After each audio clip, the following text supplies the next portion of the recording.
Bonsoir. Bonsoir tout le monde. Bonsoir Véro. Oui, il y a eu quelques petits problèmes. Apparemment, les gens n'avaient pas reçu le lien. Donc j'ai eu quelques petits soucis. Est-ce que tout le monde est là? Tout le monde va bien? Bonsoir Estelle, bonsoir Céline, bonsoir David. Ça y est, ça arrive. Salut Karine, moi ça va, je suis fatiguée, mais je suis contente d'être là. Bonsoir Hélène, bonsoir Ghislaine, bonsoir Séverine.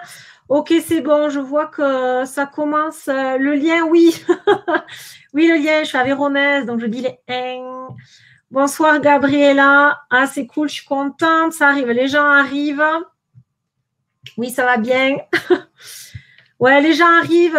Effectivement, je pense que vous n'avez pas reçu forcément le lien. Oui, le lien comme il fallait. Et du coup, ça a été un peu la panique à bord.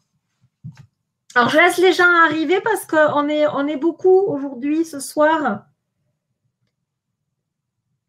Alors, du coup, je vous laisse un petit peu arriver en sachant qu'il y a toujours ce décalage entre vous et moi.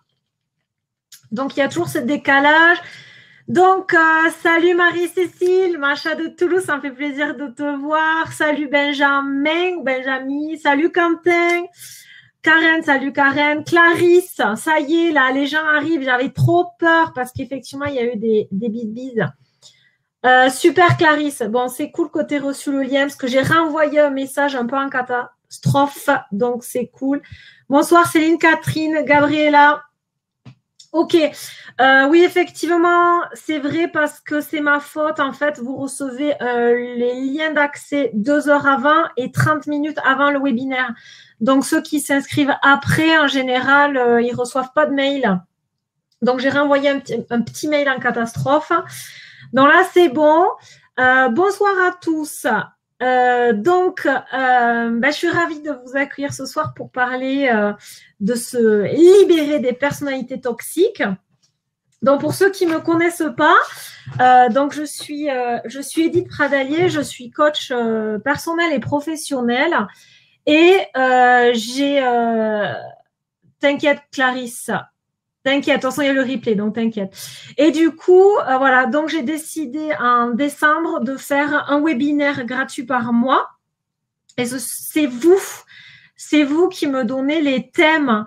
D'ailleurs, à la fin, je vous poserai la question à savoir si vous voulez travailler sur un thème en particulier et donc de me le donner et j'en prendrai grand soin. Et donc, ce thème-là qui est se libérer des personnalités toxiques. D'ailleurs, je crois que sur mon événement Facebook, j'ai écrit des personnes, c'est pas des personnes, c'est des personnalités. Ça, c'est un thème qui m'a été donné la dernière fois. Voilà, donc, comme d'habitude, il y a un décalage entre vous et moi.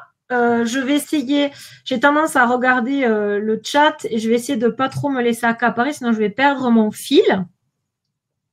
Donc, comment ça va se passer? Eh bien, écoutez, là, moi, j'ai prévu un petit programme sur ce thème-là. Donc, comme d'habitude, je vais vous demander au taquet de participer, d'échanger avec, dès qu'on échange tous ensemble, en fait.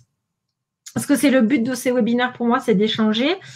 Et puis, j'ai prévu de vous envoyer par mail, donc checkez vos mails, vos spams d'ici demain soir. Un mail où en fait, il y a un article qui va regrouper ce qui est dit ce soir. Et aussi, je vous ai mis une hypnose, un bonus dans le mail. Hello David, salut Gwenaëlle, salut Christelle, salut Christina. Oui, alors il y a du monde normalement ce soir. Bon, vous arrivez petit à petit. De toute façon, on va commencer, puis les autres prendront en cours s'ils sont là.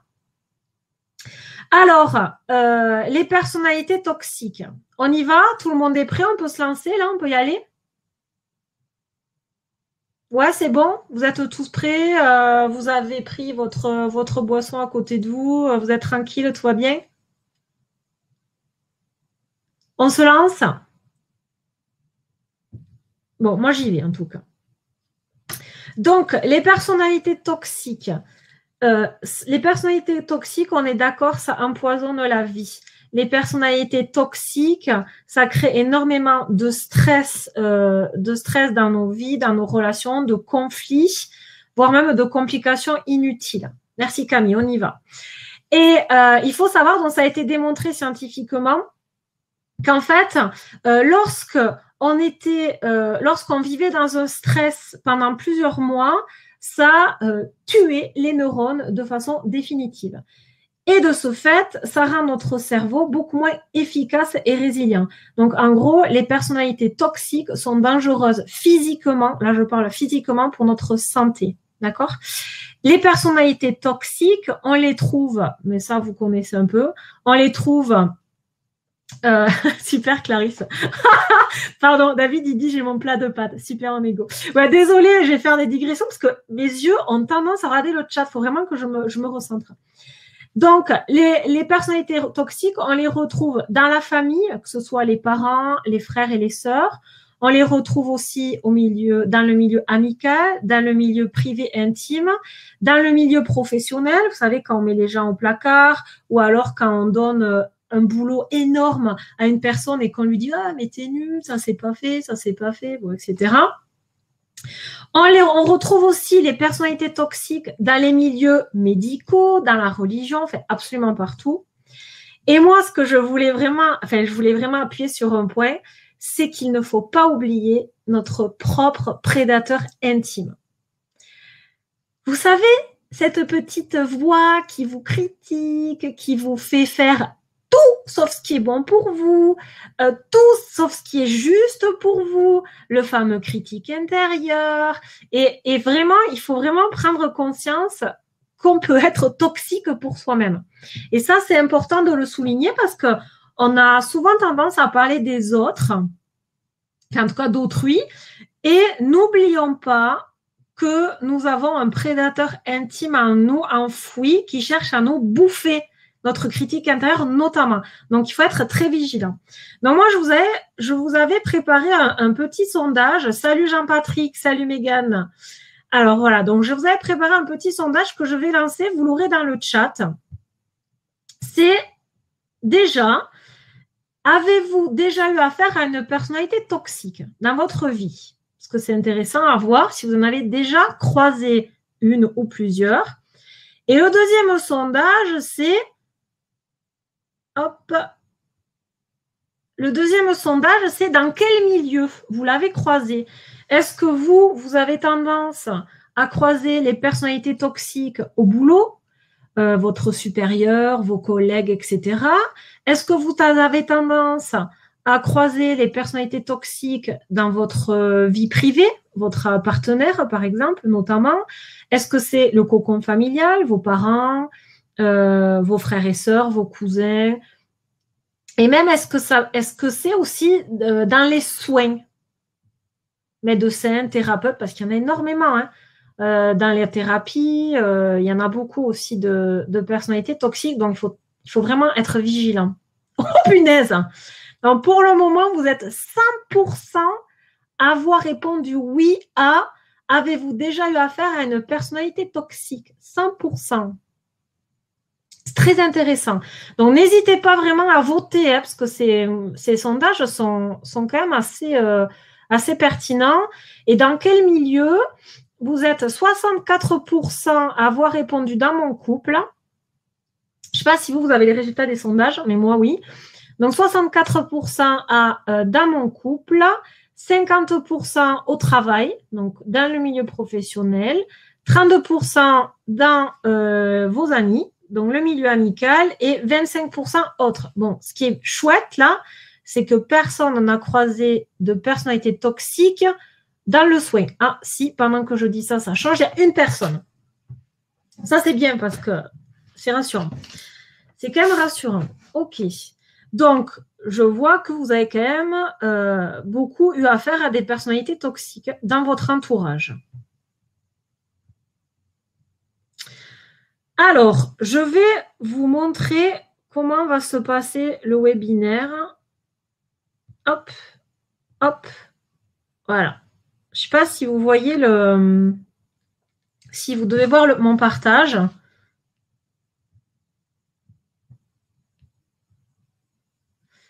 Oula, Mégane dans tous les milieux. Ok, ben ça serait intéressant de savoir qu'est-ce qui se passe pour que tu les attires. On va en parler tout à l'heure, tu verras. Ça va t'éclairer, je pense. Donc, là, on va parler, nous, ce soir, de qui sont-elles, ces personnalités toxiques, comment les reconnaître, en fait, via des profils, les armes qu'elles utilisent. Les signes à écouter lorsqu'on est dans une relation toxique, c'est les signes à écouter chez nous, en nous, ok? Parce que, bon, moi, je suis coach, et en coaching, on part toujours de soi, d'accord? C'est-à-dire que si vous voulez changer une situation ou que vous voulez un mieux-être ou attirer à vous ce qui est bon et juste pour soi, il faut d'abord commencer par bosser par soi, changer notre énergie, gagner en confiance, travailler sur les blessures, etc. Donc, on va voir les signes écoutés en soi et ensuite, on fera une partie sur s'en préserver et s'en libérer. Ouais, Véro, elle dit des fois, on ne s'en rend pas compte. Ben là, vous allez voir que justement, on va clarifier les signes, en fait, pour vraiment te permettre de voir si tu vis une relation toxique ou pas. Ok, merci Anne-Sophie pour l'info, vous n'avez pas les résultats. D'accord. Alors, est-ce que ça a bougé dans les résultats? Ouais, donc majoritairement, en tout cas, vous croisez vos personnalités toxiques dans votre couple. D'accord. Donc, qui sont-elles, ces personnalités toxiques? Vous avez... T'inquiète, Mégane, t'inquiète, ça va le faire. Donc, dans les personnalités toxiques, nous avons d'abord les manipulateurs. Alors, je tiens à dire que ces infos-là, je les ai piochées chez une psy qui s'appelle Sylvie Tenenbaum. Et il y a une autre ressource aussi. Donc, en plus de moi, ce que je fais en coaching au niveau des outils, pour tout ce qui est la théorie, j'ai pioché aussi, à la fin, vous verrez, un truc d'une nana qui s'appelle Ariane Biléran. Le livre, c'est « Soyez solaire et libérez-vous des personnalités toxiques ». Voilà. Mais de toute façon, vous aurez les ressources après. Je vous ai fait un article où il y a toutes les ressources. Donc, qui sont-elles, ces personnalités toxiques? Nous avons d'abord les manipulateurs. Il faut savoir qu'il y a deux types de manipulateurs. Il y a les manipulateurs qui n'ont aucune intention de nuire. Ça peut être les dépressifs ou les dépendants affectifs. Eux, ils n'ont pas une intention de nuire. Tout ce qu'ils veulent, c'est votre attention. D'accord? Vous savez, c'est les fameux... vous avez un ami qui ont besoin de vous, qui ont un problème. Et puis, vous êtes... Voilà, en tant que pote, vous donnez la solution et ils sont là, oui, mais. Ah, t'as envie de leur dire, mais attends, t'as envie de t'en sortir ou t'as pas envie de t'en sortir. C'est toujours des oui, mais. Et donc, eux, ils n'ont pas l'intention de nuire. Ils ont vraiment une intention d'attirer le regard. D'accord? Donc, voilà, dans les manipulateurs, il y en a deux sortes. Il y a ceux qui n'ont aucune intention de nuire. Ce sont, je les répète, les dépressifs et les dépendants affectifs. Eux, ils cherchent juste une attention, ok? Et ensuite, vous avez des manipulateurs qui ont une intention de nuire. Et là, il faut se faire gaffe. Ce sont ce qu'on appelle des escrocs relationnels. Les escrocs relationnels, ce sont des manipulateurs qui mentent, qui prêchent souvent le faux pour avoir le vrai. Ils ont un langage flou, ils se contredisent, ils ne tiennent pas leurs promesses et ils se placent constamment en victime. Je ne sais pas si ça fait écho à des personnes. Oui, Véro, il y aura un replay. Je ne sais pas si ça fait écho à une personne de votre entourage. C'est par exemple quelqu'un qui dit oui, il paraît que tu es allé voir Charlotte. J'ai vu Charlotte hier, elle m'a dit que vous étiez ensemble. Ok, donc là, en fait, le gars, il prêche le faux pour avoir le vrai. Donc ça, ce sont vraiment des manipulateurs qui cherchent à nuire. Ok? Bon. Je lis juste vos coms. Cas dépressif qui trouve un problème à chaque solution. Oui, c'est un peu ça, David, effectivement. Alors, après, est-ce qu'il y a qu'on peut avoir des phases dans une relation toxique avec quelqu'un Je comprends pas, Clarisse, ta question. Je comprends pas ta question. Tu peux la reposer, s'il te plaît?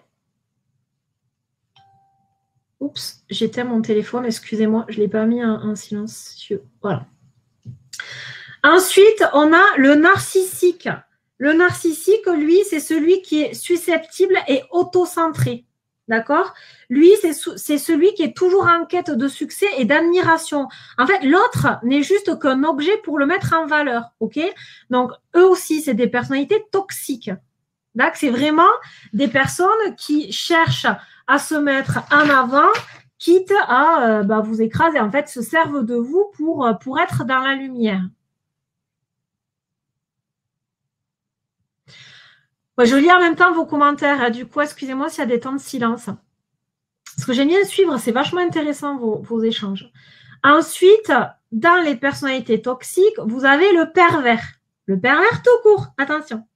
Donc, le pervers, lui, c'est celui qui trouve son plaisir dans l'angoisse qu'il provoque chez l'autre. En fait, il va se plaire à transgresser toutes les règles juste avec cruauté, juste pour vous faire réagir, pour que vous ayez un état de stress, d'angoisse. Et là, il prend son kiff, quoi. Là, il prend son pied parce qu'il sent qu'il vous tient. Il sent que sans lui, vous flippez grave. Donc, en fait, lui, son plaisir, c'est là-dedans, en fait. C'est créer l'angoisse chez l'autre.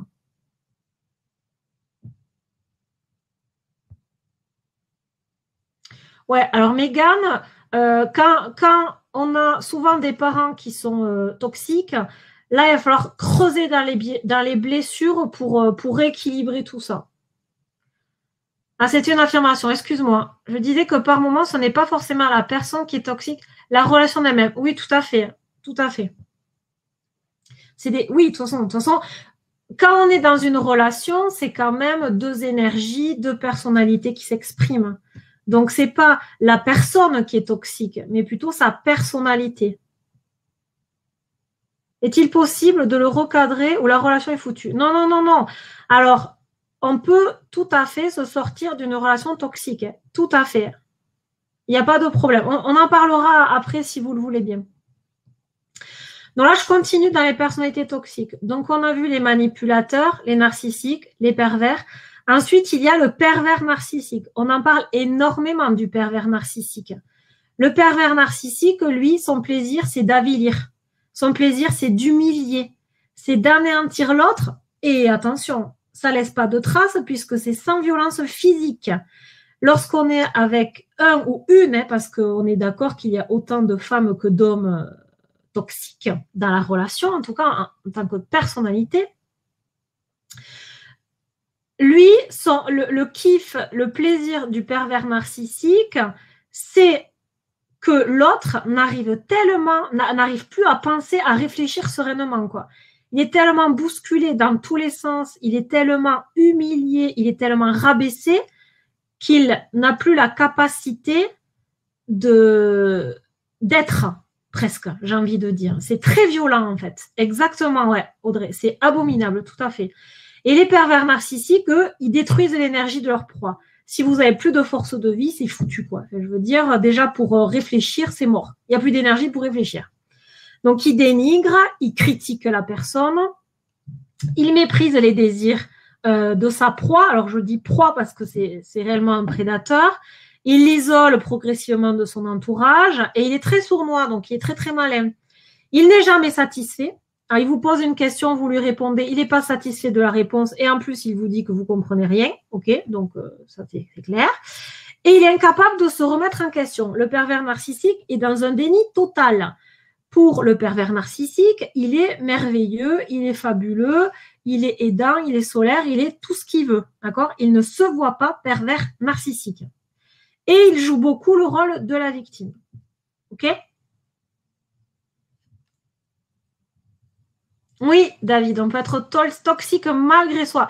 Et c'est trop bien que tu parles de ça, David, parce que justement, à la fin, j'ai prévu comment je peux dire ça? Enfin, deux diapos, en fait, sur se faire son autodiagnostic sur est-ce que je suis toxique ou est-ce que je suis solaire. Et ça sort d'elle, là. dont j'ai parlé tout à l'heure. Oui, ce sont clairement des vampires. Tout à fait, tout à fait. Et ensuite, donc, oui, Catherine, ouais. Ah, mais c'est clairement ça. De toute façon, on y laisse plus que la santé parfois. Ça peut aller très, très loin. Très, très loin. Mais on peut s'en sortir. Hein. Moi, je tiens à le dire. Hein. On peut tout à fait se sortir d'une relation toxique. C'est une évidence. D'ailleurs, vous en êtes la preuve vivante, puisque vous êtes 100% à avoir vécu avec une personnalité toxique et vous êtes là. Donc, c'est génial. Ensuite, la dernière personnalité toxique, c'est les prédateurs paranoïaques. Eux, ce sont presque mes préférés parce qu'en fait, alors eux, ils vivent dans une peur intense. Vous savez, c'est ceux qui imaginent tout et n'importe quoi et qui, du coup, sont vraiment flippants par leur colère ou leur fuite. C'est ceux qui sont toujours sur la défensive. Exemple, moi, je vais pas. Imaginons, je vais à la piscine et puis mon conjoint qui est prédateur paranoïaque, bon, c'est pas le cas, c'est un exemple, hein, qui est prédateur paranoïaque, je vais finir par bien le dire. Il va me dire oui, t'étais où? T'étais pas à la piscine, t'as pas pris tes lunettes de piscine et j'ai vu ta voiture, j'ai vu ta Suzuki Splash là, place d'Urmar 3, c'était pas du tout à la piscine. En fait, le gars, il va se créer une histoire, un imaginaire, parce qu'en fait, il flippe. Ça, ce sont les prédateurs paranoïaques. Et eux, ils bouffent énormément d'énergie, puisqu'ils cherchent à être constamment rassurés. On est d'accord qu'on ne peut pas rassurer une personne. La sécurité doit être d'abord intérieure. Donc, eux aussi, ils sont vraiment... Comment soigner sa toxicité? Et dites, attends, Quentin, on va y venir. Oh là là, vous êtes vraiment pressé. Vous êtes pressé. Non, on va en venir, Quentin, t'inquiète.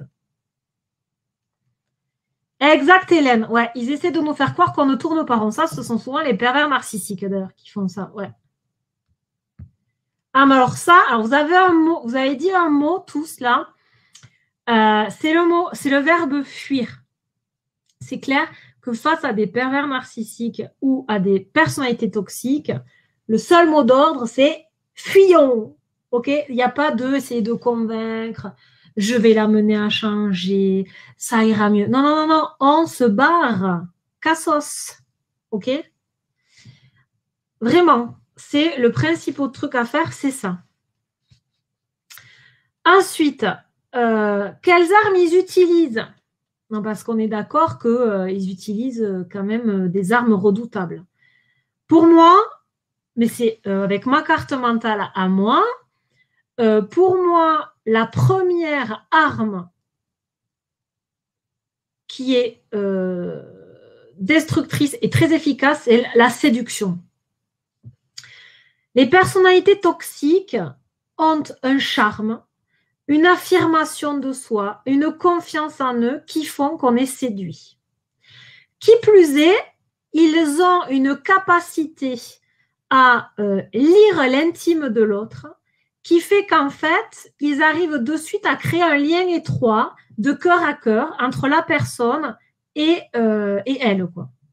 Et la personnalité toxique. La personnalité toxique, c'est toucher et c'est regarder la sphère intime de l'autre. Du coup, parfois, on a même la sensation, enfin, je parle pour moi, en tout cas, pour avoir vécu, que la personnalité toxique vit des émotions parce qu'elle a eu en moi ces mêmes émotions. Vous voyez ce que je veux dire ou pas? C'est comme si quelque part, il faisait, pour séduire, il se servait de l'effet miroir. Exemple, moi, je suis très, très empathique et très sensible, notamment tout ce qui est beau. Donc, je vais un peu comme une enfant m'extasier pour rien du tout, quoi. Enfin, voilà. Pour tout et rien, eh bien, le pervers narcissique, il va se coller à cette sensibilité et il va employer mes mots. Il va utiliser les moyens que j'utilise pour regarder le monde. Et en fait, ils arrivent tellement à créer un lien profond qu'on est séduit direct. Et ça, ils sont forts. Ils sont forts pour ça.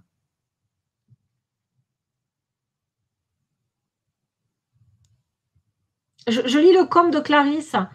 Les prédateurs paranoïaques ne font pas ça dans un mal absolu, non. Oui, oui, peut-être qu'ils sont une angoisse, c'est des blessures, mais enfin, en tout cas, ils restent quand même toxiques, comme les manipulateurs, les dépendants affectifs ou les dépressifs. Hein. Je veux dire, tu ne peux pas les changer à un moment donné. Exact, Audrey. Audrey, elle a tout compris, quoi. Audrey, elle a tout compris, c'est à nous de nous barrer, c'est net. Je pense que c'est la phrase qu'il faut retenir de ce soir, c'est barrons-nous. Ouais, alors ça, Véro, effectivement, c'est une question très, très intéressante. C'est comment fait-on pour fuir une personnalité toxique si c'est notre père ou sœur? Moi, j'ai envie de dire qu'on peut quand même mettre de la distance avec sa famille. Je sais que c'est compliqué parce que c'est dans la famille, mais on peut quand même mettre de la distance. Moi, ce qui me concerne, j'ai des amis qui ont des parents pervers narcissiques, ils ont mis énormément de distance et ils sont très vigilants.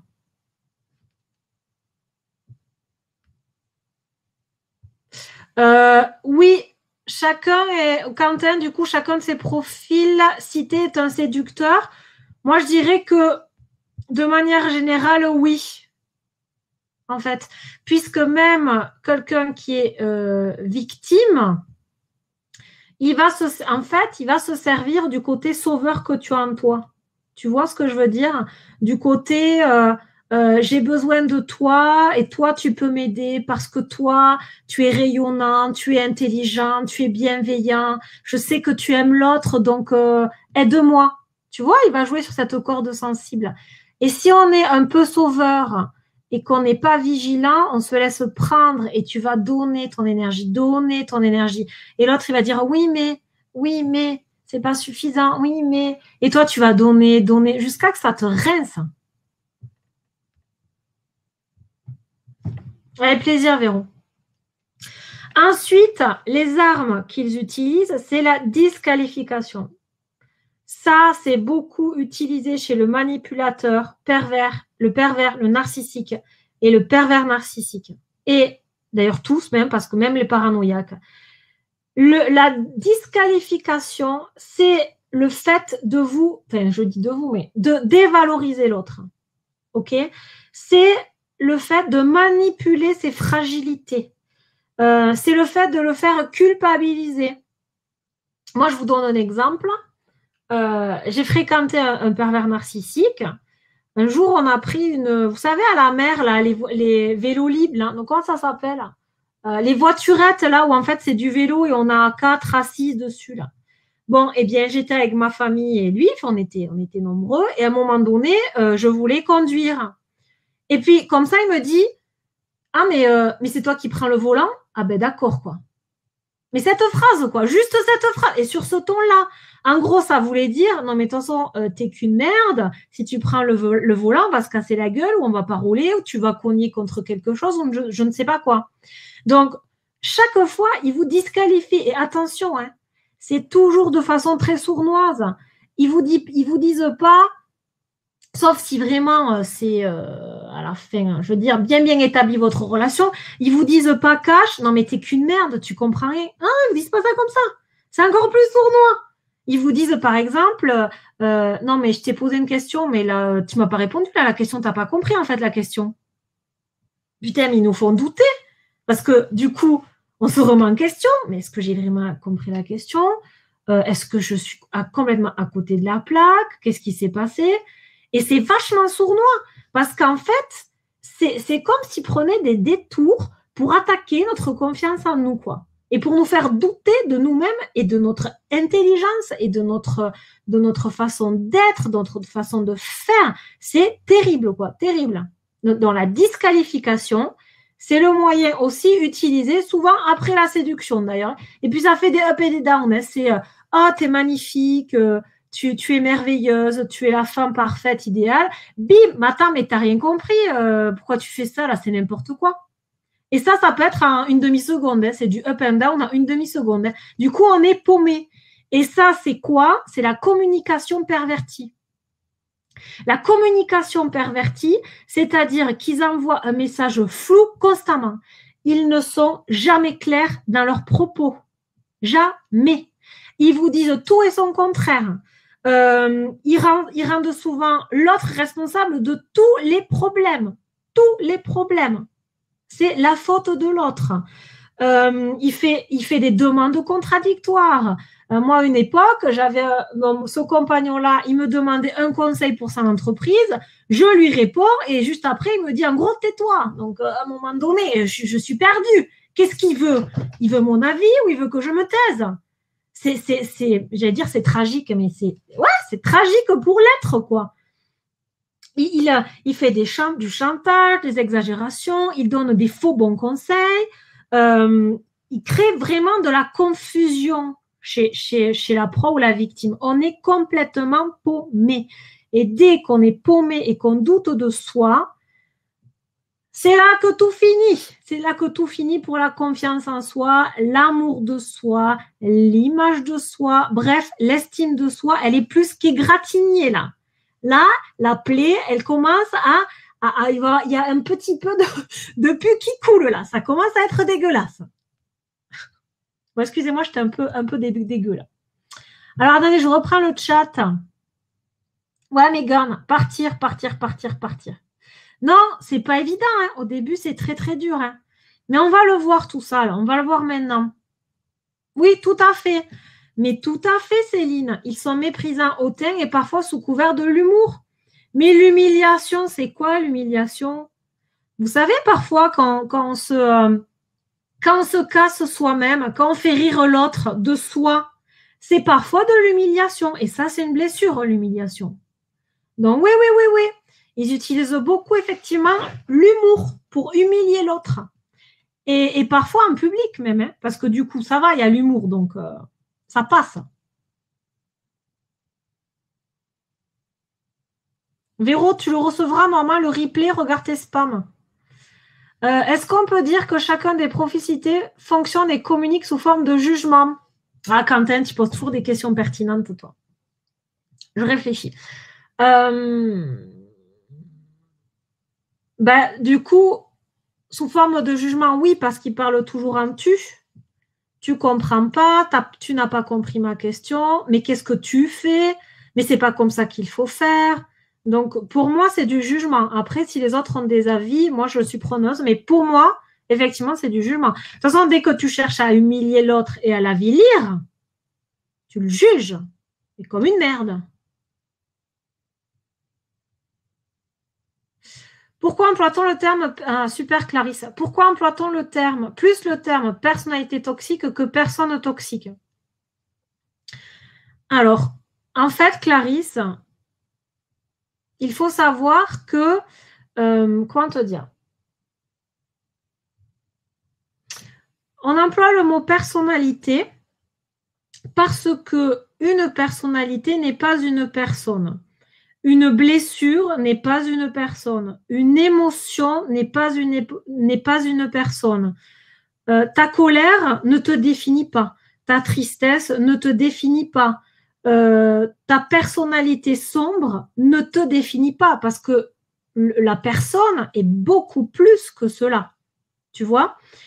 Et j'ai même envie de rajouter, une personne peut être toxique pour toi à l'instant T, et peut-être que d'ici 1 an, 2 ans, 3 ans, 4 ans, 5 ans, elle ne le saura plus. Je te donne un exemple.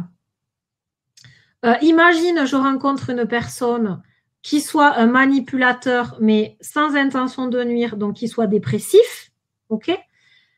Moi, si je le côtoie, par exemple, je vais me sentir fatiguée, plus du tout concentrée. Je vais sentir qu'il est dans le oui mais, qu'il se victimise, etc., etc.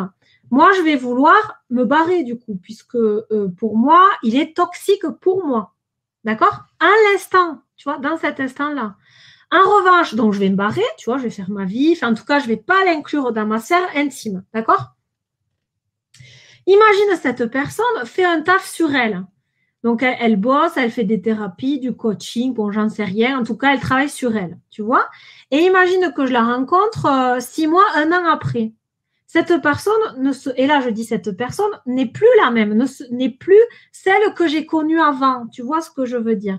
Donc, on peut être toxique à un instant T et ne plus l'être après. Quelqu'un peut être toxique, une personnalité peut être toxique pour moi et pas pour toi. Tu vois? En fait, on dit personnalité parce que ça serait excessivement réducteur de réduire la toxicité à une personne. Une personne est merveilleuse, c'est un être divin, tu vois, c'est bien plus que ça. Une personne, ça, ses parties sombres avec ses blessures, ses croyances, mais ça aussi toute sa lumière qu'il y a derrière. Et que d'ailleurs, il y a des personnes qui se bloquent cette lumière-là, de par leur éducation, de par leurs croyances, etc.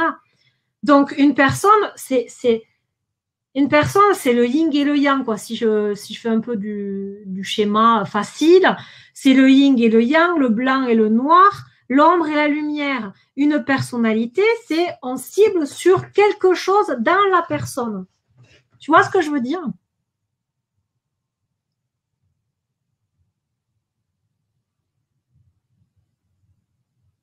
Et David dit quelque chose qui rejoint ce que je dis, tu vois.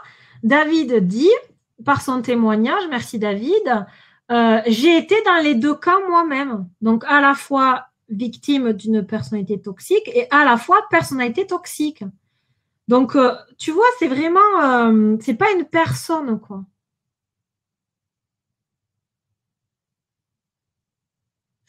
Est-ce que la communication non violente et le discours empathique peut désamorcer une situation lancée par une personnalité toxique? Quand tu as le premier réflexe, tu as une personnalité toxique devant toi, tu te barres. Tu cherches rien à désamorcer du tout. La personne toxique, elle veut quelque chose de toi. Ok? Après, c'est toi qui décides. Soit tu as envie de t'épuiser et tu y vas, soit tu t'aimes trop pour t'épuiser et tu te barres. Schématiquement, ça peut donner un peu ça. Ça, c'est violent, mais je suis désolée, c'est ça en fait. Hein. La Véro, il ne faut pas culpabiliser. Véro, elle dit, j'essaie de moins voir ma famille, mais je culpabilise. C'est tout à fait normal que tu culpabilises. Après, essaie de voir cette culpabilité, d'où elle vient. Est-ce que c'est une croyance de ta part? Est-ce qu'en fait, on t'a éduqué en disant, la famille, c'est un clan, tu dois être soudé, tu dois être là pour ta famille.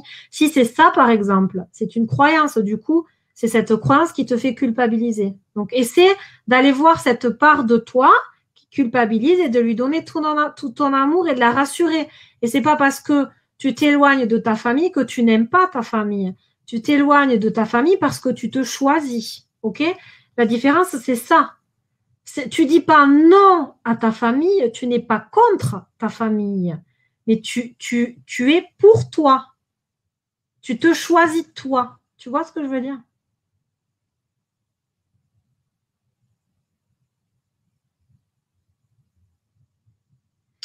On devient une personnalité toxique quand on en côtoie une, si je comprends bien, dit Hélène. Non, pas forcément. Non, pas forcément. Ok, on continue? J'en suis où, moi? Ah oui! Alors, quels sont les signes à écouter chez nous? Voilà, on en vient. Vous avez vu, je vous ai fait plein de petits schémas pour que vous puissiez suivre. Voilà, ben, si c'est cette croyance Véro, c'est facile. En fait, tu vas voir cette part de toi qui culpabilise. Tu lui demandes quel est le message qu'il y a derrière. Et en fait, tu essaies de la rassurer, tu vois. Tu essaies de lui apporter de l'amour et de lui dire que tu aimes tes parents et tu envoies de l'amour à tes parents. Ça peut aider aussi. Alors, quels sont les signes chez nous là où on doit être vigilant?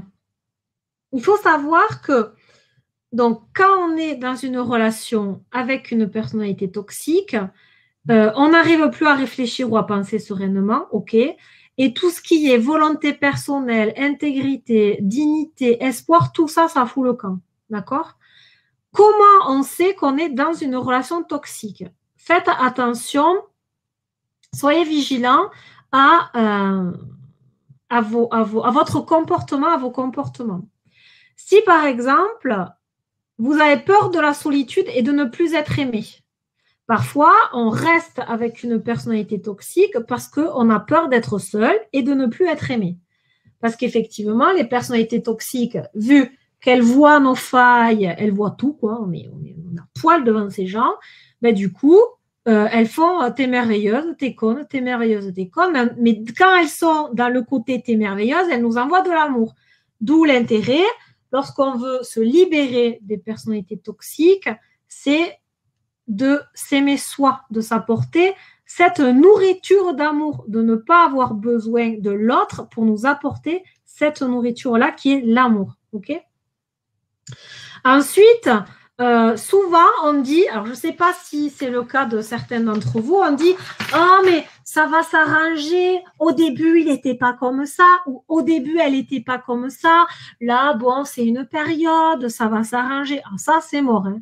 Alors dès qu'on se dit ça, ça doit clignoter en disant attention, attention, je me dis ça, je check, est-ce que je suis vraiment dans une relation toxique ou pas? Quand on est dans une relation toxique, on a tendance à tout accepter, accepter ce qui est flou, le oui, le non, le peut-être, on prend, le non, mais en fait, je me suis trompée, c'est pas toi que j'aime, c'est mon ex. Il se barre. Non, mais en fait, c'est toi, je me suis trompée. Il revient. Non, mais en fait, c'est mon ex. Il repart. Il fait que ça. Et nous, on est là, on l'attend. On dit oui, on dit oui à tout. Il part, il vient, c'est porte ouverte, tu viens quand tu veux. Là, déjà, il y a un problème. Si on fait ça, c'est que c'est qu'on a dû déjà être grignoté et bouffé dans notre estime de soi. Ensuite, on s'isole. Lorsqu'on est en relation avec les personnalités toxiques, on s'isole. On croit souvent que l'autre nous comprend. Ben, c'est normal, hein, il y a en nous. Donc, on se dit, oui, mais c'est la seule personne qui me comprend, qui comprend vraiment qui je suis. Ouais, mais méfiez-vous, justement. Parce qu'il vous comprend tellement bien dans vos failles qu'il va farfouiller ces failles-là et il agrandit vos plaies, ça purule, c'est dégueulasse. Hein. Et ça croûte pas, c'est toujours ouvert la plaie. Donc vraiment, non. Il vous comprend, oui, mais demandez-vous quelle est son intention derrière. Vous savez que vous êtes dans une relation toxique lorsque vous faites passer les priorités de l'autre avant les vôtres. Lorsque c'est toujours ses besoins à lui qui passent avant les vôtres. On ne s'écoute pas. Parce qu'on est bien d'accord que quand on est dans une relation toxique, on sent au fond de nous qu'il y a quelque chose qui ne va pas. On le sent. Mais on n'écoute pas. On se dit, mais non, oh, je sais pas, ça doit être une fausse impression parce que quand même, il me dit que je suis merveilleuse. Il faut s'écouter. Le corps ne ment jamais. Attention. Et on verra après les signes un peu plus corporels. Le corps ne ment jamais. Donc, lorsque vous avez une sensation corporelle que ça déconne, on se barre. OK? Ensuite, vous le plaignez au lieu de vous plaindre vous. Vous allez bosser comme une connasse toute la journée. Lui, il va travailler pendant 4 heures et après, pendant 4 heures après, il va se victimiser. Vous allez le plaindre. Vous allez oublier que vous êtes fatigué de votre journée infernale. Donc, vous allez le plaindre lui. Donc, le restant de peu d'énergie que vous allez lui refiler. Je dis lui, mais parce que je suis une femme et j'ai tendance à dire lui. Donc, excusez-moi, messieurs. C'est en tout cas elle, personnalité toxique. Je m'excuse. Exact, David. C'est sur les failles qu'ils attaquent, mais évidemment. Ensuite, par exemple, je finis, Quentin, et je reviens à ta question. Ensuite, c'est je ressens une fatigue générale. Alors ça, à mon sens, c'est le premier signe qu'on doit avoir lorsqu'on est avec n'importe qui et n'importe où. C'est-à-dire que cette sensation, en fait, est tout simplement magique pour vous permettre de savoir si vous êtes avec la bonne personne ou si vous êtes dans le bon lieu pour vous. Si dans une relation, vous êtes avec une personne, vous vous sentez fatigué, perte de concentration, vous avez du mal à écouter tellement vous êtes fatigué, vous sentez une espèce de lourdeur, c'est que ce n'est pas bon pour vous. On s'en fout de savoir pourquoi ce n'est pas bon pour vous. Ce n'est pas bon pour vous. Si vous êtes dans un lieu, vous visitez un appart, ou j'en sais rien, ou vous êtes à votre compte et vous allez vous installer quelque part. Vous êtes dans ce lieu, vous visitez ce lieu. Si vous ressentez de la fatigue, de la gerbe, mal au bide, ce n'est pas bon pour vous. On s'en fout. Parfois, on n'a pas besoin de tout expliquer. Le corps ne ment pas. Le corps vous dit « barre-toi ». Donc, si vous ressentez ces sensations physiques, c'est tout simplement que ce n'est pas bon pour vous. Point. Hélène confirme. Céline aussi. Vider, épuiser sont les mots justes. Quentin, ah oui, non, je finis, Quentin, excuse-moi. Et ensuite, c'est je doute de moi. Bien évidemment, hein, communication pervertie, on ne sait plus où il en est. Oui, non, oui, non. Tu es merveilleuse, mais à la fois, tu n'es qu'une grosse merde. Du coup, on doute de soi. Et c'est un cercle vicieux. On doute de soi, perte de confiance en soi.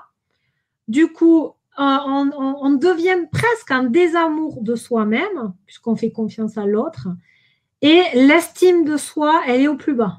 Quand l'estime de soi est au plus bas, effectivement, c'est là où c'est difficile, et je ne dis pas impossible, attention, c'est difficile de s'en sortir puisque, en général, on n'a plus d'amour pour soi, nous n'avons plus d'énergie, de force de vie en soi.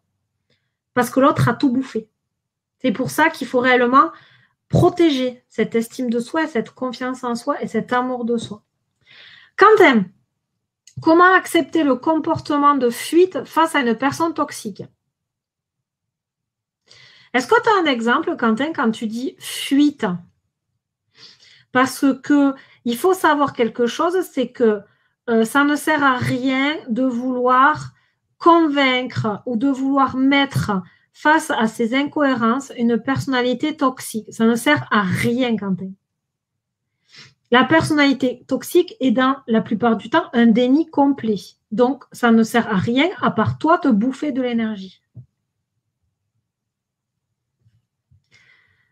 Laure, est-ce qu'il peut y avoir un lien avec une addiction, pervers narcissique et cannabis? Alors, il faut savoir un truc, Laure, c'est que toutes les personnalités toxiques cachent une blessure béante. D'accord? Donc, en général, il faut savoir aussi, à mon sens, que les personnalités toxiques, ce sont des parts de quelqu'un, et ces parts-là sont toxiques pour l'autre, mais cherchent à les protéger eux-mêmes. Je te donne un exemple tout con, d'accord? Je te dis ça, mais en même temps, je suis en train de réfléchir à mon exemple. Bon, imaginons, je suis une perverse narcissique, d'accord? Donc, je sors avec, donc je suis avec mon amoureux, tout ça. Et imagine que, en fait, j'humilie mon amoureux. D'accord? Pourquoi je suis toxique pour lui? C'est tout simplement parce que j'ai une part de moi qui veut protéger une blessure qui est née sûrement dans l'enfance, ok? Une blessure où, par exemple, j'ai été humiliée. Tu vois, j'ai été humiliée, je sais pas moi, par ma prof, par mes parents, que sais-je. J'ai été humiliée. Et cette part de moi, pour m'empêcher de ressentir cette émotion d'humiliation, ok, eh bien, elle a tendance à soit attaquer l'autre, du coup, ou alors effectivement à endormir cette émotion d'humiliation avec des addictions comme jouer H24 aux jeux vidéo, l'alcool, la drogue, la bouffe, le sucre. Tous ces comportements addictifs, en général, c'est une part de soi qui essaie de protéger une blessure, une émotion. En gros, cette part cherche à endormir l'émotion de la blessure. Tu vois ce que je veux dire ou pas? Je ne sais pas si je suis très claire. Alors, Quentin, lorsque je suis face à une difficulté, je n'aime pas fuir, mais plutôt faire face. Alors, je ne sais pas si je peux me permettre, Quentin, mais pour moi, il y a deux possibilités. Quand tu es face à une personnalité toxique, c'est... En gros, c'est est-ce que... Quelle est la part de toi qui veut se confronter à la personnalité toxique? Est-ce que c'est ton ego de non, mais je vais te montrer que tu es absolument incohérent envers toi-même et qu'en fait, ce que tu me dis, c'est de la merde, en gros, quoi? Est-ce que c'est ton ego qui veut se confronter à cette personnalité toxique? Ou est-ce qu'au contraire, c'est l'amour que tu as pour toi qui va te dire non, mais Quentin, est-ce que ça va servir réellement à quelque chose pour toi que tu mettes l'autre face à ses incohérences? Si c'est non, tu pars parce que tu t'aimes assez pour garder l'énergie que tu as. Essaie de discuter avec tes parts pour savoir si c'est de l'ego ou si c'est de l'amour.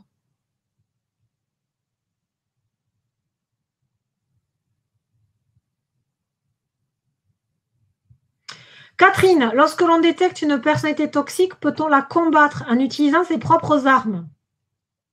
J'ai envie de répondre, Catherine, la même chose qu'à Quentin. Quelle est la part de toi qui te pousse à vouloir combattre ces personnalités toxiques? Est-ce que c'est constructif pour toi? C'est ça, en fait. Voilà, Céline donne un exemple. Donc, ils se créent une carapace pour ne plus ressentir d'émotions et ils peuvent d'autant plus faire souffrir les autres. La personne dont je parle, et je pense au fond, est hypersensible qui veut se protéger. Donc, ça veut dire que sa personnalité, son côté ombre, protège son hypersensibilité pour que cette personne ne souffre pas. C'est pour ça que ça ne sert à rien de vouloir, à mon sens, c'est vraiment ma carte mentale, à mon sens, ça ne sert à rien de vouloir se confronter à une personnalité toxique. Une personnalité toxique est un être qui souffre. Nous sommes seuls responsables de notre bonheur. S'il vous plaît, ne jouez pas les sauveurs à vouloir sauver les autres. Les seules personnes que l'on doit sauver, c'est nous-mêmes. Nous sommes seuls responsables de notre bonheur. Si l'autre en face, qui est une personnalité toxique, qui du coup est une blessure béante, c'est violent, mais c'est son problème. C'est à elle de faire le taf. Si cette personne n'est pas prête à faire le taf, tout ce que vous allez lui dire ne fera pas écho en elle. Si elle n'est pas prête, ça ne sert à rien. Vous allez simplement vous taper la tête contre un mur et pisser le sang. C'est tout. Excusez-moi pour les images dégueu, mais pour moi, c'est ça.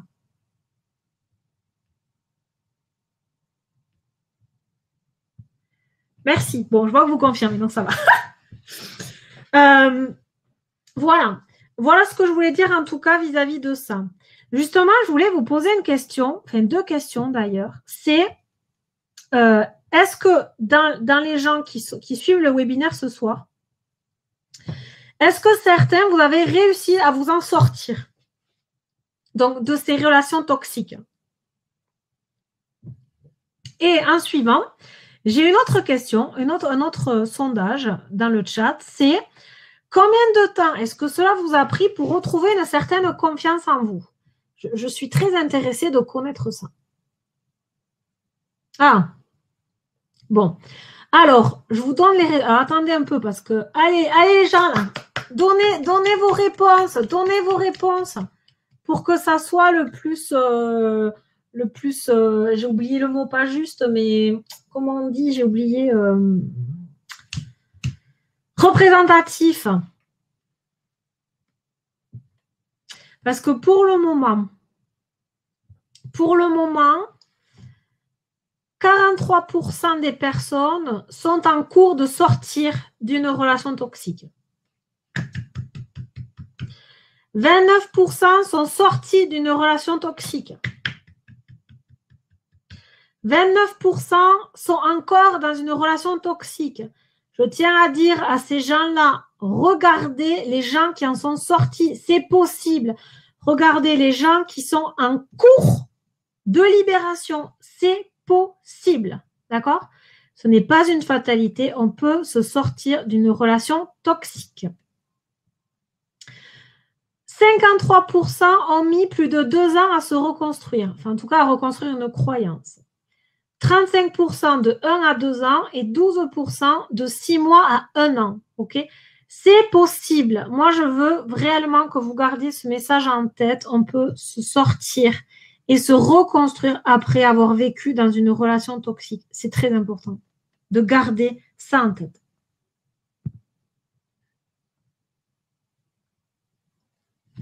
Alors, ça c'est ma meilleure partie.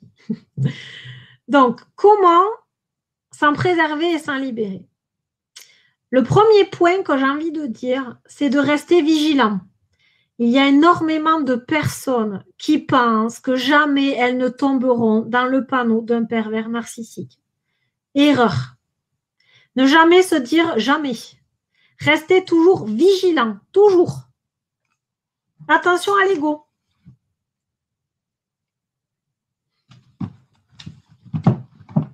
Ensuite, ça peut paraître con, mais dormir peut être une solution. Pourquoi?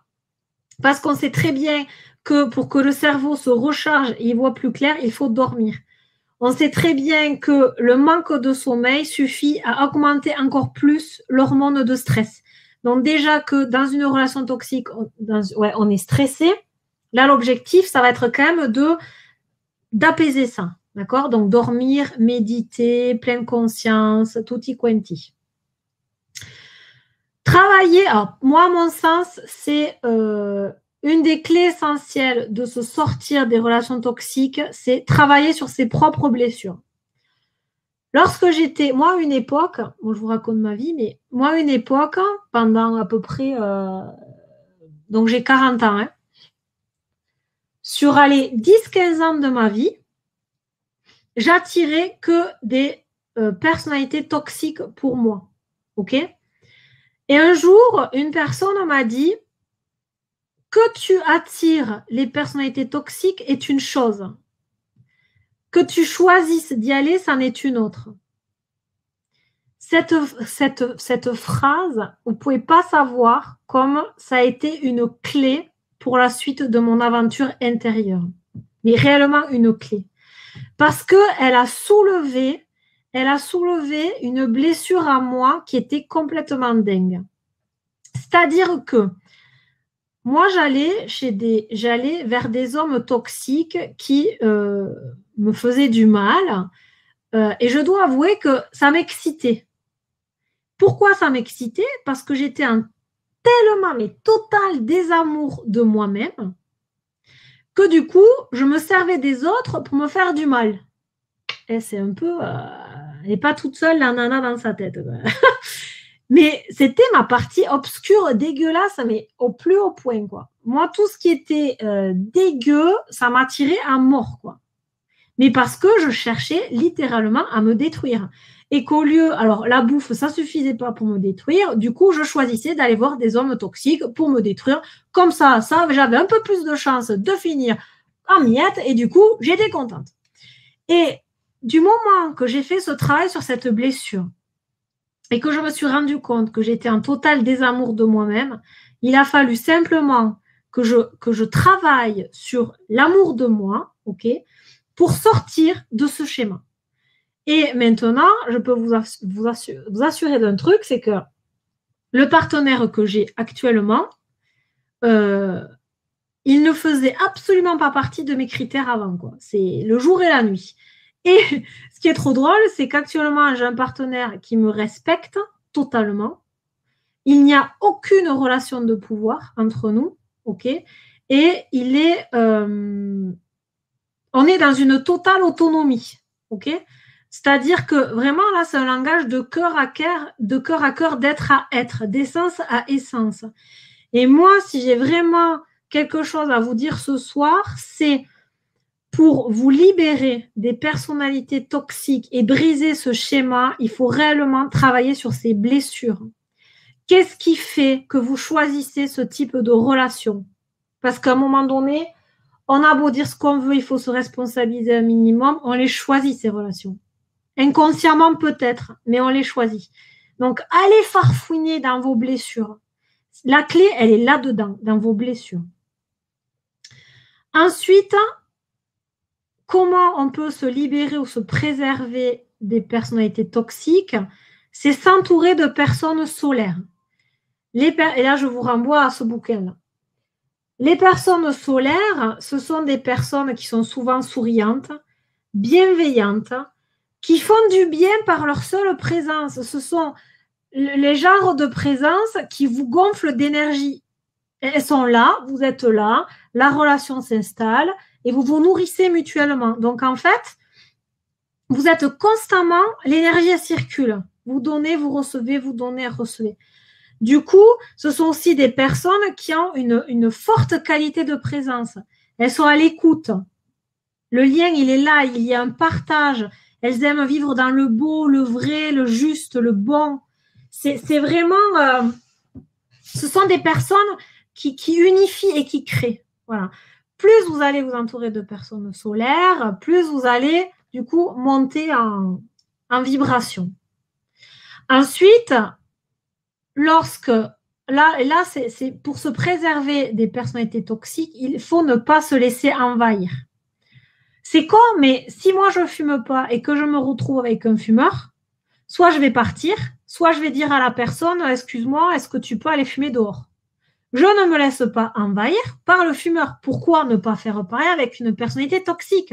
Si par exemple, vous êtes avec un mec ou une nana qui n'arrête pas de se victimiser, et se victimise, et se victimise. Et vous, ça vous pompe, mais un truc de dingue, comme ça vous pompe de l'énergie. Et là, je réponds à une question du chat, là. Vous pouvez, au lieu aussi, bon, soit vous fuyez, soit vous arrêtez cette conversation-là, ce monologue de victimisation, et vous lui posez cette question, que vas-tu faire ici et maintenant pour régler ton problème? Point. Vous le dirigez vers la solution.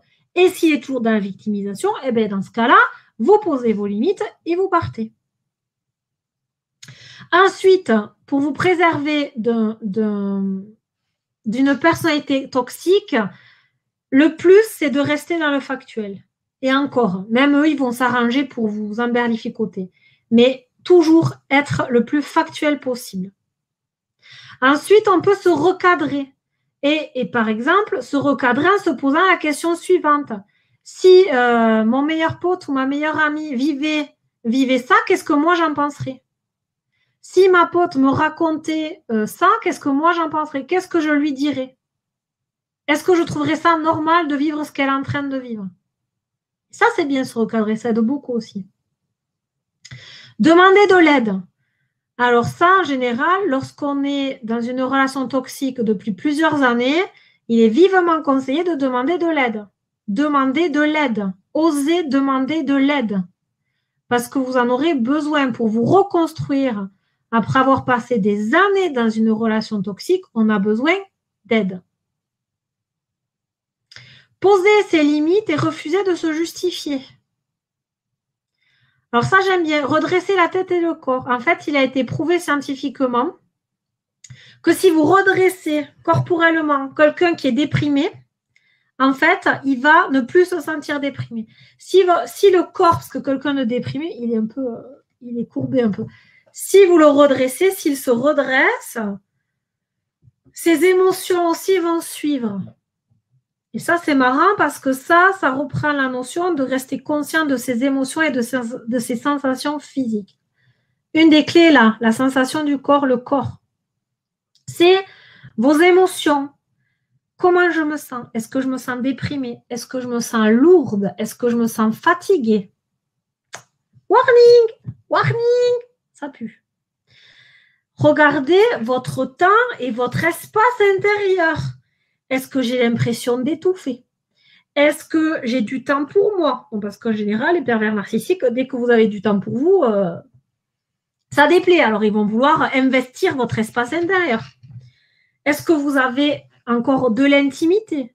Si vous n'en avez pas, warning, warning, c'est pas bon. Regardez aussi votre posture physique. Est-ce que vous en avez plein le dos? Ça veut bien dire ce que ça veut dire. J'en ai plein le dos. Est-ce que vous pouvez parler du bout des lèvres? Ça aussi, c'est une expression qui veut tout dire. Parler du bout des lèvres. Est-ce que vous vous sentez censuré, brimé? Est-ce que vous êtes dans l'accueil ou à l'inverse, dans la fermeture quand vous êtes face à une personne? Et ça, regardez, c'est magique. Hein? Regardez votre posture. Hein? Lorsqu'on se met comme ça, on est d'accord qu'on protège notre cœur. Hein? C'est en gros, non, mec ou nana, tu passeras pas par là. Ça, on est en fermeture. Lorsqu'on est tout croisé, on est en fermeture. Lorsqu'on baisse les yeux, la tête, on est en soumission, voire même en fermeture. Lorsqu'on est de trois quarts, souvent les bouquins le disent de posture. Vous parlez à quelqu'un, vous êtes de trois quarts comme ça, là. Vous êtes en fermeture. L'énergie des gueux, elle fait que passer, là. OK? Elle ne vient pas contre vous. Donc, regardez bien aussi votre posture. C'est très important.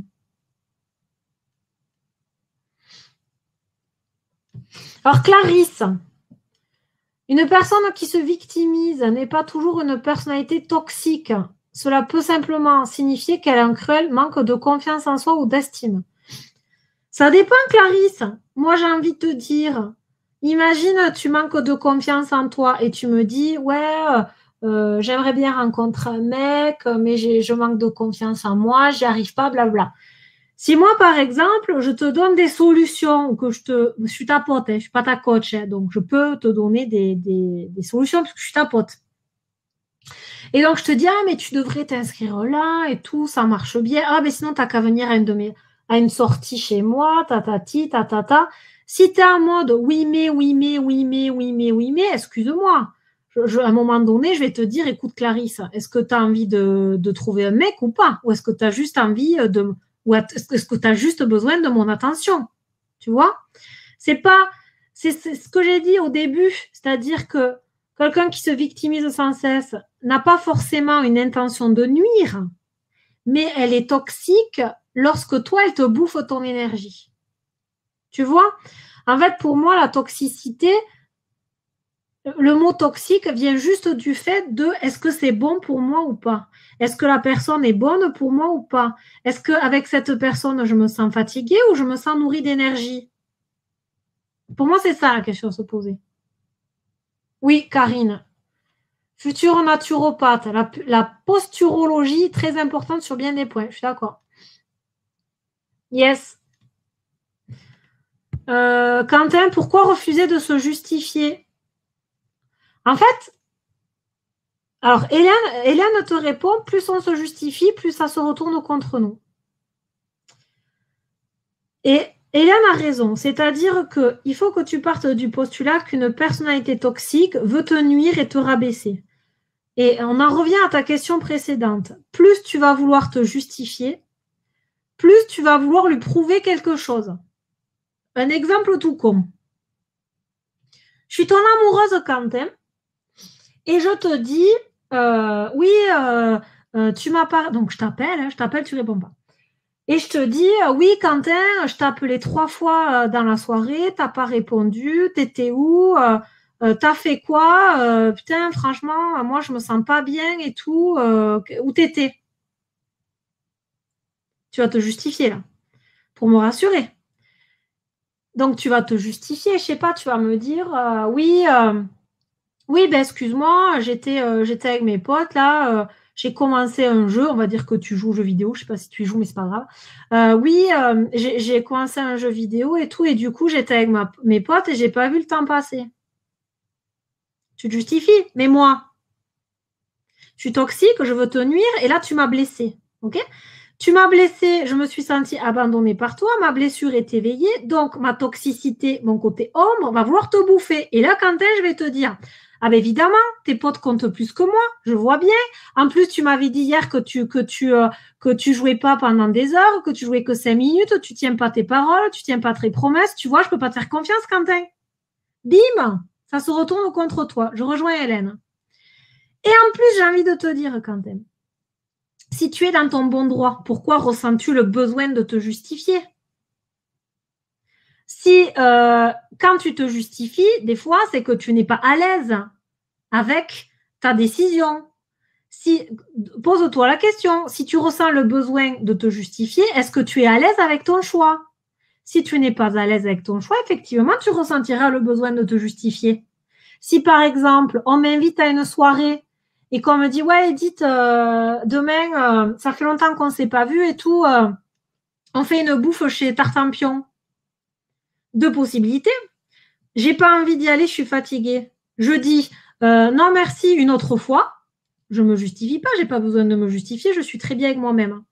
Ou alors, je ne suis pas bien avec le fait que je n'ai pas envie d'y aller et je vais dire, ouais, non, écoute, là, je ne peux pas, j'ai travaillé toute la semaine, je suis crevée.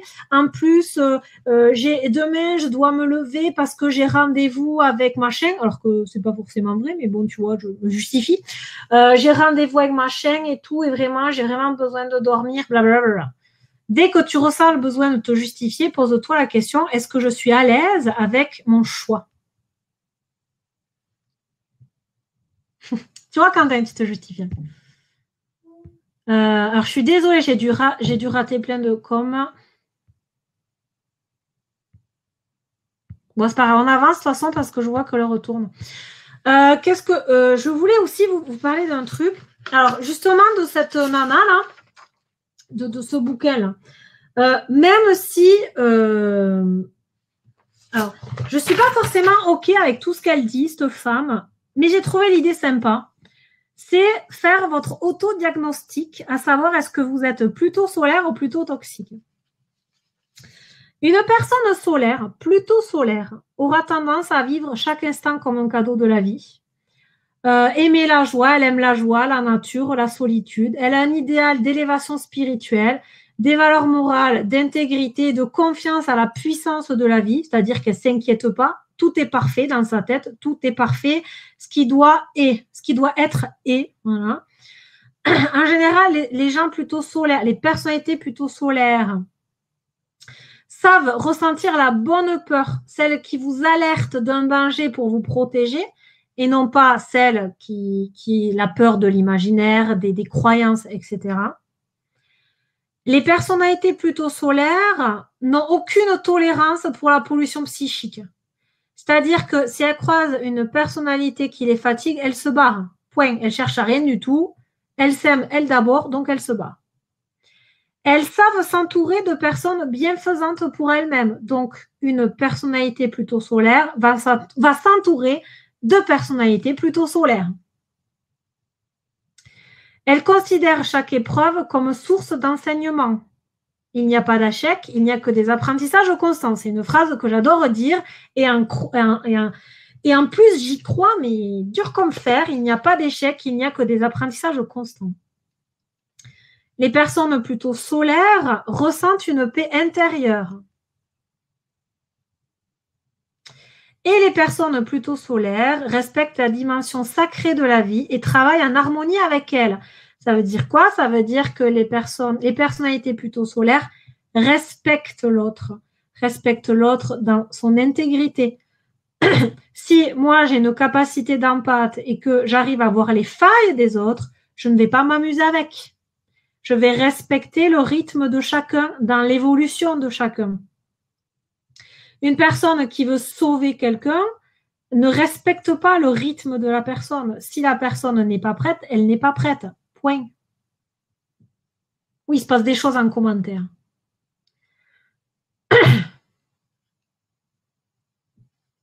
Ah, il y a Hélène, je vois, qui essaie de... qui argumente.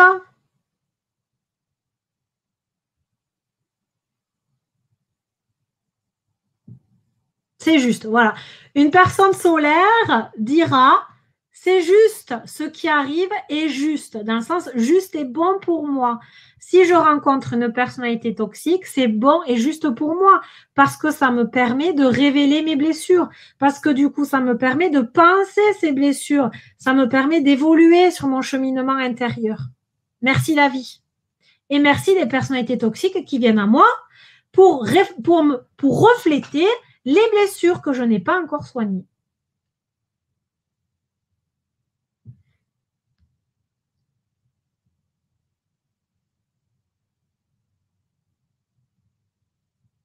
Exactement.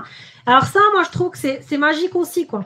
C'est-à-dire que plus la personne évolue dans sa lumière, alors je suis désolée, ça fait un peu manichéen ce que je vais raconter, mais j'y crois pour l'expérimenter et l'avoir expérimenté. Lorsqu'une personne s'autorise, et je dis bien s'autorise, à aller dans ses parties lumineuses, Au préalable, bien évidemment, il faut aller dans sa merde pour aller soigner ses blessures. Ok? Je vous renvoie à la phrase de Jung, là, cette sublime phrase-là. D'ailleurs, je ne sais pas, est-ce que je peux vous la retrouver maintenant? Je ne suis pas sûre. Mais qui dit qu'en gros, il ne suffit pas de dire qu'on est lumineux pour être lumineux, il faut d'abord au préalable avoir les farfouiner sa partie sombre et dégueulasse. Et qu'effectivement, c'est difficile et que peu de personnes y vont parce que c'est pas très glamour. Mais quand on fait ce travail-là et qu'on s'autorise à aller vers sa partie lumineuse, vous allez rencontrer que des personnes solaires et lumineuses. C'est un truc de dingue. C'est réellement là, j'attire à moi ce que je suis. J'attire à moi ce que je vibre. Si je vibre un truc dégueu, j'attire à moi les trucs dégueux. Si je vibre la beauté, la sérénité, l'harmonie, je vais attirer la beauté, la sérénité, l'harmonie. Et je vous donne encore un exemple de pas de tolérance pour la pollution psychique. Une personne solaire rencontre une autre personne, si elle sent qu'elle est dégueu, elle se barre. Du coup, elle va pas s'entourer de personnes dégueu parce que elle va choisir qui elle veut dans son entourage et elle va choisir que des personnalités qui rayonnent. Et alors, l'autre versant, c'est est-ce que vous êtes plutôt toxique? Et c'est là que j'ai mis des bémols, hein, parce que c'est pas parce que un jour on a angoissé du lendemain qu'on est toxique. Hein. Mais bon, je vous le mets parce que j'ai trouvé ça l'idée un peu sympa, mais moi j'ai mis quelques bémols. Hein. Donc pour Ariane Biléran, vous êtes plutôt toxique lorsque vous angoissez à l'idée du lendemain, lorsque vous ne supportez pas d'être seul, lorsque vous êtes prêt à tout pour réussir, lorsque vous pensez être une éternelle victime, et parce qu'à un moment donné, il faut quand même se responsabiliser dans la vie, lorsque vous enviez la vie d'autrui, lorsque vous êtes trop empathique ou pas assez, là aussi je mets des bémols parce que c'est un peu facile de dire soit t'es l'un, soit t'es l'autre dont t'es toxique. Lorsque vous ruminez sans cesse vos soucis, lorsque vous passez votre temps à vous juger négativement ou à médire autrui, là on est dans son prédateur intime. Critique intérieure, petite voix qui ne cesse de vous juger. Vous êtes plutôt toxique lorsque vous ne dites jamais ce que vous pensez, lorsque vous mettez beaucoup en colère et lorsque vous avez peur de tout ou de rien. Donc ça, voilà, ça peut être sympa. Vous l'aurez dans l'article si jamais. Pourquoi cette conférence te fait flipper, Gabriella? Pourquoi donc? Et donc, je voulais résumer le webinaire ainsi, c'est-à-dire que lorsque vous êtes dans une relation où on vous manque de respect, où vous avez la sensation d'étouffer, où l'autre est jaloux, possessif, égocentrique, incohérent et qui veut tout contrôler, et qui se comporte, je l'ai vu dans les commentaires, avec les deux faces, lorsqu'il se comporte différemment avec vous et avec l'extérieur, soyez vigilants, posez-vous les questions. Je repère les signaux chez l'autre et chez moi. Qu'est-ce que moi je ressens dans mes émotions, mon corps et ma posture? Et après, le but du jeu, c'est de fuir et de se reconstruire. Et posez-vous cette question pour se recadrer.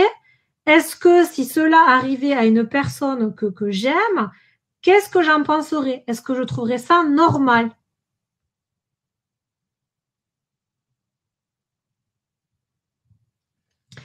Oui, alors c'est là que je dis que pour moi, je mets des limites à ce que dit cette dame.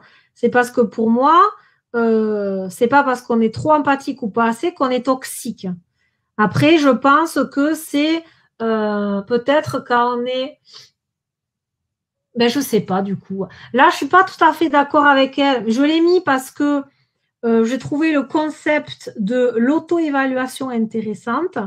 En revanche, je ne suis pas forcément d'accord avec tout ce qu'elle dit sur la toxicité. Je suis d'accord avec elle sur le côté solaire, mais pas la toxicité. Effectivement, Karine, moi aussi, je suis d'accord avec toi. On ne change pas, en revanche, on évolue, on se transforme. Et pourquoi, Gabriella, ça te fait flipper? Je n'ai pas vu la réponse. En tout cas, sachez une chose, c'est que nous sommes la somme des 5 personnes qui nous entourent. Donc, il faut rester très vigilant aux personnes qui nous entourent. D'accord? Si vous voulez rayonner, si vous voulez nourrir votre confiance en vous, l'estime que vous avez de vous-même, sachez vous entourer de personnes bienveillantes. Sachez aussi qu'on peut se sortir des relations toxiques. C'est tout à fait possible. D'ailleurs, vous en êtes la preuve vivante. OK? Donc, sachez-le. Pour moi, les principales clés sont le travail sur les blessures et réellement s'apporter de l'amour. D'accord? Surtout que dans une relation toxique, la confiance en soi est quand même gravement atteinte. Donc, apportez-vous de l'amour, rassurez-vous, vous êtes quelqu'un de bon et de bien. Et c'est là où c'est important d'avoir un entourage bienveillant pour vous le rappeler quand vous oubliez.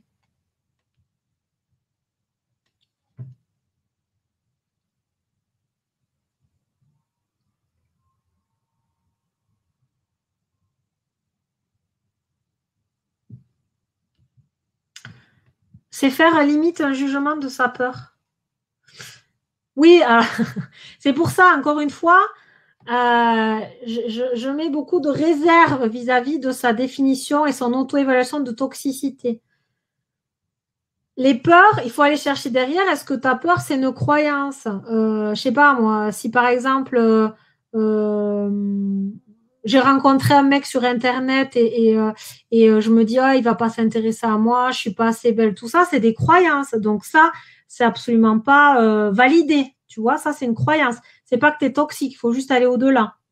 Mais quand on parle de peur, c'est peut-être comme, je te donne un exemple, on revient au prédateur paranoïaque. Si moi, par exemple, je suis ton mec Clarisse et que j'ai tout le temps peur que tu me quittes et que tous les jours, à chaque minute, j'ai peur que tu me quittes, je vais te dire que je vais être très étouffant, Clarisse. Parce que du coup, pour moi, à chaque seconde, il y a une possibilité que tu me quittes et que tu me laisses seule. Donc, je vais te pourrir. Je vais être étouffant envers toi, tu n'auras plus d'intimité, tu n'auras plus d'espace, tu n'auras plus de temps pour toi, parce que je veux savoir à chaque seconde, à chaque minute où tu es, avec qui et qu'est-ce que tu fais. C'est ça, en fait, les peurs.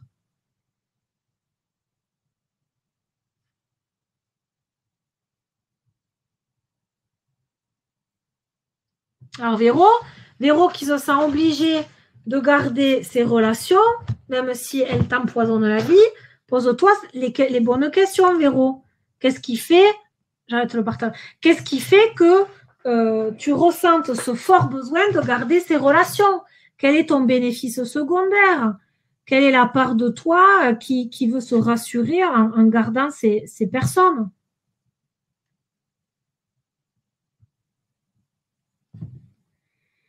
Oui, hein, je mets des bémols à ce qu'a dit Madame Bilera, là, hein. Faites le lien, quand elle parle de toxicité, de peur, faites le lien avec ce qu'on a vu précédemment. Il y a une différence entre j'ai peur du manque financier où ce sont des croyances limitantes, mais ça ne te rend pas toxique si c'est pas exagéré, toujours pareil, et la peur du paranoïaque qui, lui, à chaque seconde, il pense que tu le trompes, du coup, il va te bouffer la tête à chaque minute, quoi. Vous voyez la différence quand même.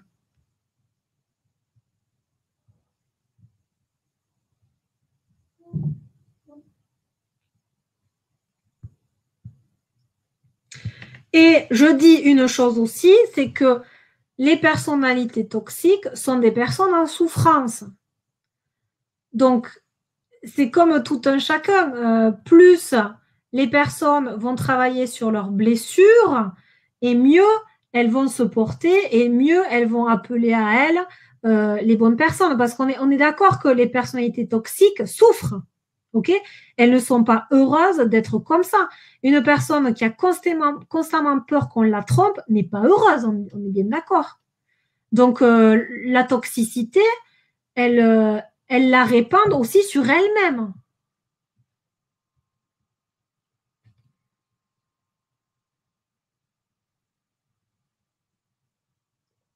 Ben, ça dépend, Laure. Laure, on nous dit, du coup, un pervers narcissique toxique pour moi, peut-il ne pas être toxique pour quelqu'un d'autre lorsqu'on a un enfant commun? Est-ce que ton enfant, si tu parles de l'enfant, est-ce que ton enfant est assez est-ce que ton enfant a assez d'amour pour lui-même, pour rester en retrait, pour ne pas rentrer dans...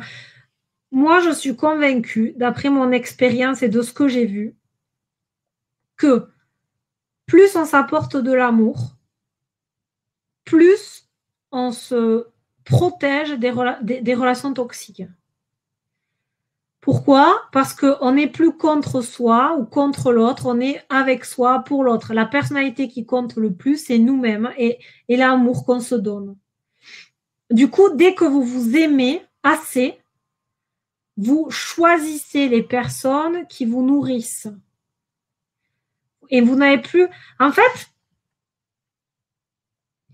quand on est dans une relation toxique, c'est aussi parce qu'on cherche à combler quelque chose chez nous. Je vais voir une personnalité toxique parce que je ne ressens pas assez d'amour pour moi-même et que lui m'apporte cet amour. Donc, quand il me donne cet amour, moi, je me sens ouf, quoi. Je me sens princesse, forte, guerrière, tout ce que tu veux parce que lui m'a rempli d'amour. D'accord? Le jour où je suis capable de me donner de l'amour à moi-même, je n'ai plus besoin de quelqu'un pour me nourrir d'amour. Lorsqu'on est totalement autonome, on ne risque plus rien. Parce qu'on se respecte assez et qu'on s'aime, en fait, on se donne la nourriture dont on a besoin. On ne va plus chercher chez l'autre ce dont on a besoin. On n'a plus de frustration, du coup. On n'a plus d'attente. C'est la libération totale, quoi. L'amour de soi, c'est la clé pour être autonome et se sentir totalement sereine dans quasiment toutes les circonstances.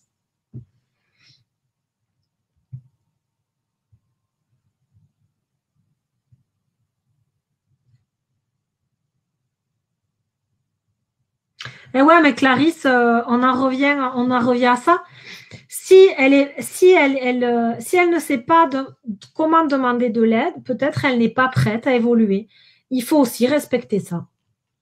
Une personnalité toxique qui est en souffrance et qui ne se sent pas prête, enfin, qui en tout cas ne sait pas comment demander de l'aide, peut-être ne se sent pas prête et ce n'est pas le moment pour elle de faire ce travail. Parce que, qu'on se le dise, hein, farfouiner dans sa merde, c'est pas agréable du tout. Hein. Donc, à un moment donné, clairement, il faut être prêt à se salir un peu, tu vois. Parce que c'est jamais très agréable d'aller voir ses côtés sombres, quoi. Donc, si on n'est pas prêt, il n'y a pas de problème. Il faut accepter qu'à l'instant, nous ne sommes pas prêts. Ça viendra quand la personne sera prête. Chacun avance à son rythme. Il faut respecter ça aussi. Voilà, moi j'ai fini. L'amour de soi, c'est la liberté. Yes, pour moi, Quentin, mais c'est grave, c'est totalement ça. Pour moi, mais t'as résumé, mais la phrase à retenir, c'est ça. Merci, Quentin. L'amour de soi, c'est la liberté. Ou la liberté, c'est l'amour de soi. Mais exactement. Mais tellement, quoi. Tellement, tellement, tellement. Merci, quoi.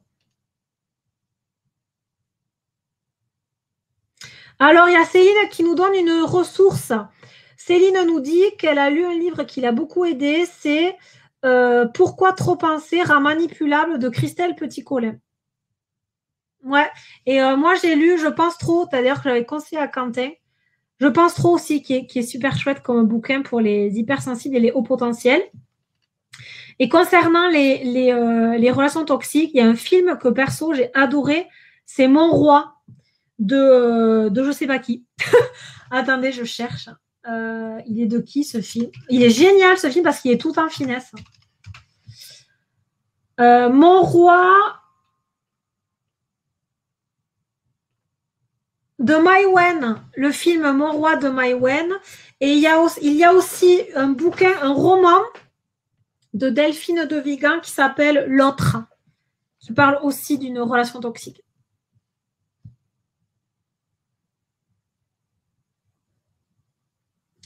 Est-ce que je réponds à 2 questions et puis c'est très tard et après je vous laisse là. Par contre, est-ce que vous avez des suggestions de thèmes pour les prochaines fois? Ok, Alexandre. Merci. Merci Alexandre.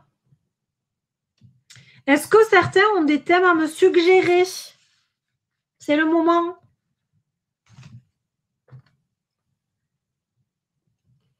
Après, si jamais vous voulez m'envoyer un mail avec vos thèmes, je suis preneuse aussi.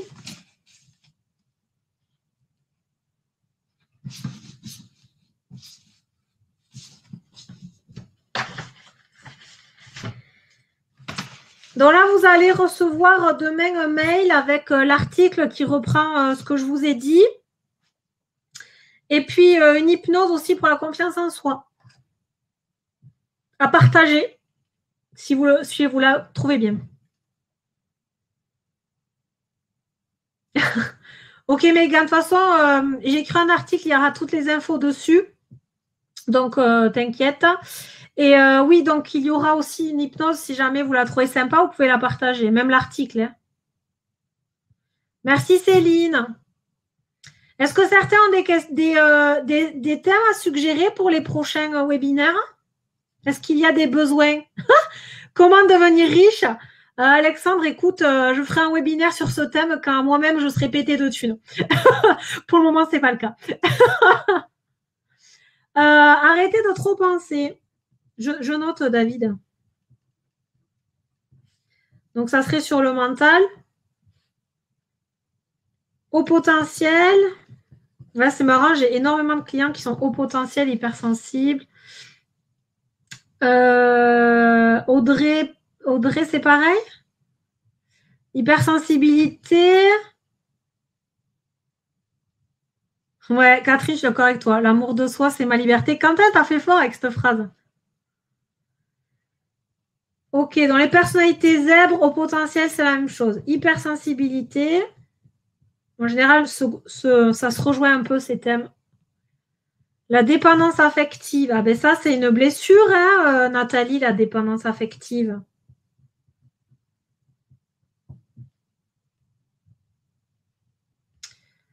Merci Christelle. Ok, ben, écoutez, j'ai noté vos suggestions. Merci à vous. Merci pour votre participation. Comme toujours, c'est hyper agréable d'être avec vous. Gestion des conflits, ok, je note. Donc, je vous enverrai le replay. N'hésitez pas à partager le replay si ça vous a plu.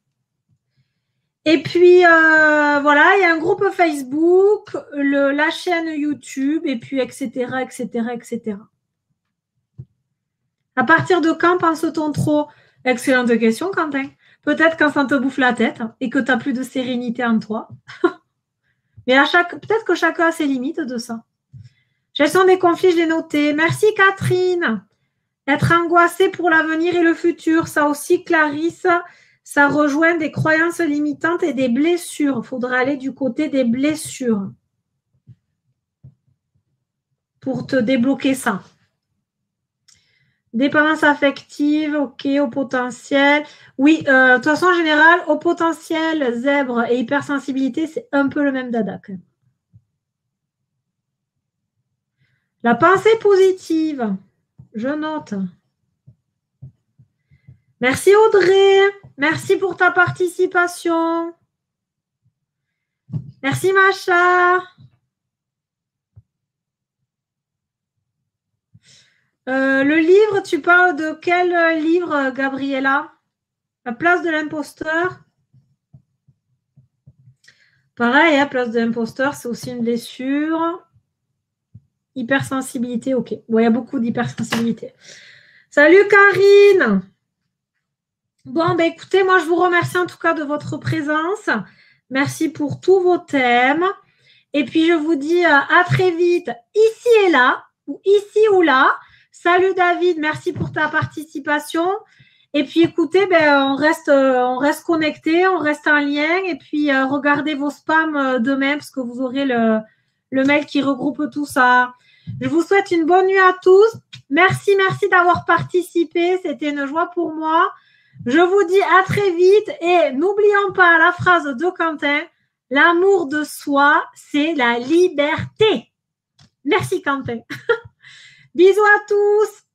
Bisous, merci.